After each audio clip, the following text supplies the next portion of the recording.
စိတ်အားငယ်လာရောမယ်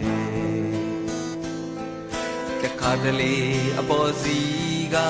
ဆက်ဆံမိတာတွေ့ပြီးရနာမဆုံးမှာတကယ်ဆိုရင်ကိုကြောစွန်ပြီးဒုက္ခများချက်လာရရှာဘာဆိုဘာမှလေတုံ့ပြန်ရင်နဲ့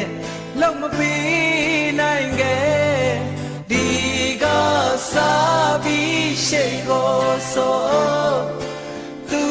ရဲ့လိုအင်းရှိတာတွေသိအောင်ကြိုးစားရင်လေ